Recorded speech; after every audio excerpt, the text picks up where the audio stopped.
A year had passed since the day I received that postcard from Emily. Life had changed in ways I never expected. The pain that once haunted me had softened into distant memory, replaced by peace and quiet joy. Lily and I had grown closer.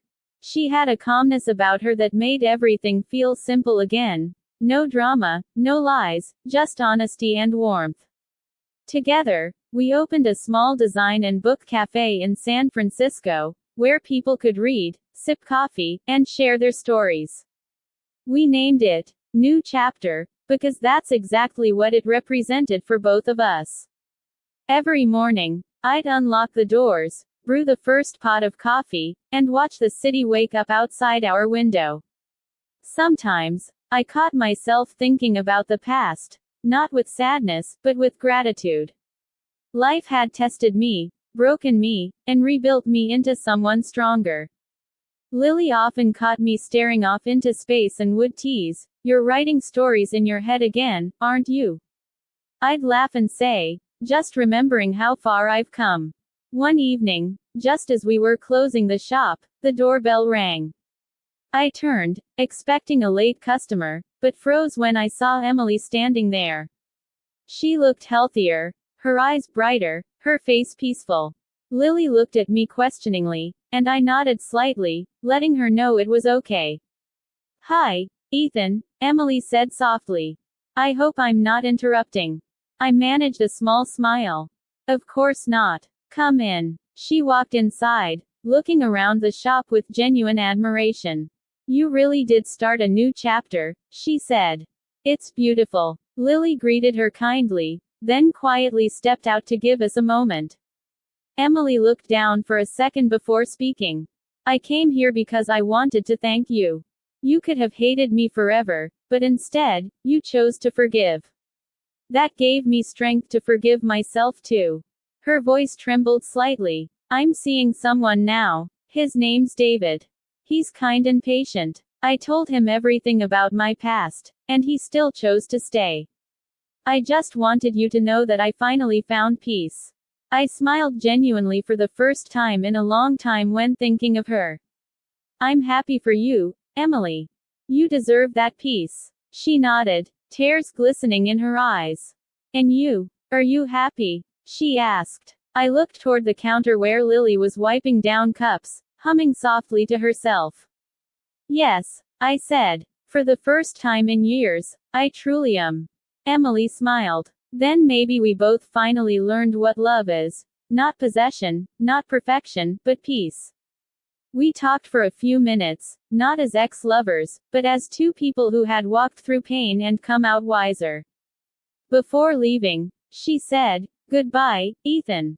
Thank you for everything." As she stepped out into the evening light, it was the kind of conversation that was the real ending, not dramatic, not painful, I started to realize that healing doesn't mean forgetting. Later that night, it means accepting that some memories will always stay, for a walk but they no longer control you. The wind was cool, life was finally steady again, softly on the water. One evening, when I received a message that made my chest tighten, I nodded. It was from Emily. "I finally feel free. I know I'm the last person you want to hear from, but I really need to talk. Life breaks us just so we can rebuild stronger." I just stared there in silence. I didn't know if I wanted to open knowing that love doesn't always come to meet her. But when it's real, the next day, I drove back to Seattle. As the city lights shimmered around us, at the cafe, I whispered, "The same place we last met, Lily, I barely recognized her." She looked pale, smiled softly, fragile, but there was peace in her eyes. That night, I realized something. She said, "The past doesn't define us." I sat down, forgiveness doesn't erase what to say, but it opens the door to peace. And said, "Ethan, Emily was a chapter I had to read to reach this one, but the doctors found something in my heart, a minor condition." Years later, our cafe grew into a small chain across the city. "I just wanted to tell you the truth about everything, not just for coffee, but for the atmosphere of calm and hope." Her voice trembling. At the entrance that night sign that read, "I can't change it," the start of something beautiful. It was whenever weakness. I looked at it, I was lost. I thought about after my journey. Left, the I realized how much I had destroyed. The forgiveness, not just our marriage, in the end, but myself too. I tried to fix things, but I knew you deserved peace. I sat there silently, feeling a mix of anger, sadness, and sympathy. "Why tell me now?" I asked quietly. She looked down. Because I want you to forgive yourself for what happened. You did nothing wrong, Ethan. You loved me even when I didn't deserve it. I don't want to leave this world knowing I left you broken. Tears burned in my eyes. I hadn't expected to feel pity, but I did. Despite everything, she was still the woman I had once loved deeply. Emily, I said softly, I don't hate you anymore. I just hope you find peace, truly. She smiled faintly. That's all I wanted to hear. Before leaving, she handed me an old envelope. It's the last letter I ever wrote to you but never sent, she whispered. That night, in my hotel room, I opened it. Inside was a photograph of us from our first anniversary and a note that said, if love could be measured by regret, I'd love you forever. I closed my eyes, letting the tears fall freely. For the first time, I didn't feel pain, just closure. When I returned to San Francisco, Lily noticed something different in me. You saw her, didn't you? She asked. I nodded. Yeah, I finally said goodbye. Not just to her, but to everything I was holding on to. She smiled, her eyes soft. Then you're ready to begin again. That night, I took her hand and said, Lily, I don't know where this is going, but for the first time, I want to find out. She smiled, and we stood together watching the city lights, the wind carrying away all the memories I no longer needed to keep. Months later, I got a postcard in the mail. It was from Emily. It simply said, I'm doing better. Thank you for forgiving me. Be happy, Ethan. I smiled, folded the card, and placed it inside my journal, not as a reminder of pain, but as a chapter of life that once taught me the meaning of strength. Sometimes, forgiveness isn't about fixing what's broken. It's about freeing yourself from the past so you can finally step into the light. And that's exactly what I did. With a heart that had once been shattered but now knew how to love again. 6 months had passed since that painful goodbye at the cafe in Seattle. I had moved to San Francisco, started working at a new architecture firm, and tried my best to leave the memories behind. But even though time had healed the surface, deep down, Emily's betrayal still echoed in my heart. Every morning, I walked to work past a little bookstore near the corner of Pine Street. It became my quiet escape. The smell of books, the calm music, the kind smile of the woman who owned it. Her name was Lily Parker. She was in her late 20s, soft-spoken, with a warmth that reminded me of peace. I started visiting her shop almost every day, pretending I needed a new book, when really, I just wanted to feel something good again. One evening, as I was flipping through a travel magazine, she asked gently, You always come here alone? Looking for something or someone?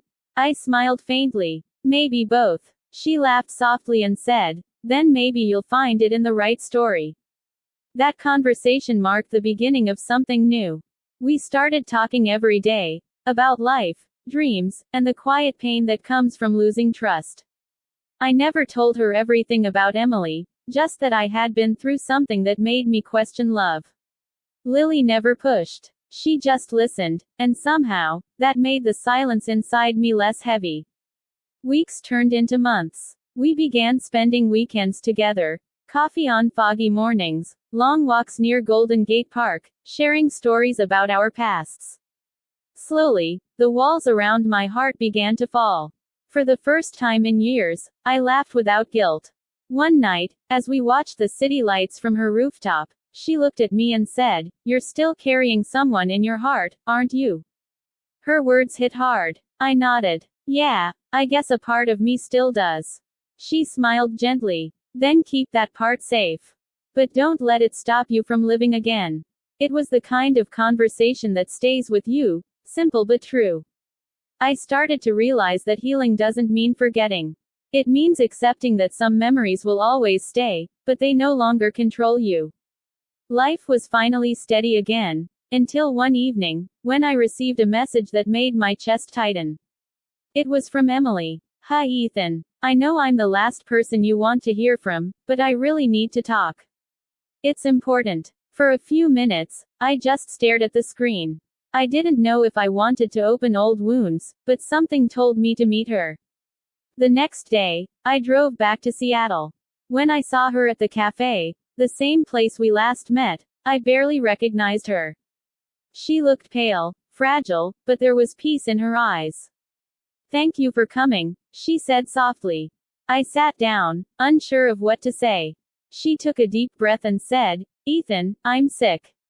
It's not serious yet, but the doctors found something in my heart, a minor condition. I didn't call to ask for help. I just wanted to tell you the truth about everything." My heart sank. She continued, her voice trembling, "That night with Ryan, I can't change it, but it wasn't about love. It was weakness. I was lost. After you left, I realized how much I had destroyed, not just our marriage, but myself too. I tried to fix things, but I knew you deserved peace." After what felt like an eternity, she said quietly, "Ethan, please, it's not what you think." I laughed bitterly. "Then what is it, Emily?" Because from where I stood, it looked exactly like betrayal. Tears filled her eyes. "He reached out a month ago. He said he wanted to apologize for the way things ended between us. I met him once, then again, and then, I got confused. I didn't mean for it to go this far. I couldn't believe what I was hearing." "So, it did go that far?" I asked, my voice breaking. She looked down, tears rolling down her cheeks, and that silence was my answer. My knees felt weak, and I sank into the couch. The woman I had trusted with everything, my heart, my dreams, had betrayed me with a man from her past. She knelt in front of me, crying, "Ethan, I swear I still love you. It was a mistake. I didn't even know why I did it." Her words echoed in my head, but all I could feel was emptiness. Love doesn't vanish overnight, but trust does, and ours had just shattered. For the next few days, we barely spoke. I couldn't look at her without feeling pain, and she couldn't look at me without guilt. She tried to cook my favorite meals, left notes saying sorry, even begged me to go to counseling, but how could I heal when every time I closed my eyes, I saw her with him? One night, while sitting alone in our apartment, I looked at our wedding picture, the moment we promised to stay loyal through every storm. I realized that love isn't always enough to fix what's broken. Sometimes, forgiveness isn't about forgetting. It's about freeing yourself from the pain that's been eating you alive. I told her I needed time away. I packed a bag and left for my brother's house in San Francisco. As the plane took off, I stared out the window, wondering how two people who once meant everything could turn into strangers. A month later, Emily sent me a letter. It wasn't an apology, it was her truth. She wrote, "Ethan, I know I hurt you in the worst way. I don't deserve your forgiveness, but I want you to know that my biggest mistake wasn't being with Ryan. It was losing you. You were my home, and I broke it. I'm letting you go because you deserve peace, even if it's not with me." Reading that, I cried, not because I hated her, but because I still loved her despite everything. Time passed. I focused on work, surrounded myself with family, and tried to rebuild what I'd lost inside. Months later, I got an invitation from Emily. She was moving to another city for a new job and wanted to see me one last time. Against my better judgment, I went. We met at a small cafe, the same one where we first met years ago. She looked different, calmer, more grounded. "I just wanted to thank you," she said softly. "For everything." I smiled weakly. "You were my everything once, Emily. I hope you find happiness." We sat in silence for a while before she stood up and walked away, leaving behind a part of me I'd never get back. As I watched her disappear into the crowd, I realized something. Sometimes love stories don't end with forgiveness or reunion. Sometimes they end quietly, with lessons and scars that make us wiser. And though I'll never forget the pain, I've learned that healing begins when you stop chasing the past. That day, I walked away not as a broken man, but as someone who finally understood that love is only real when it's loyal.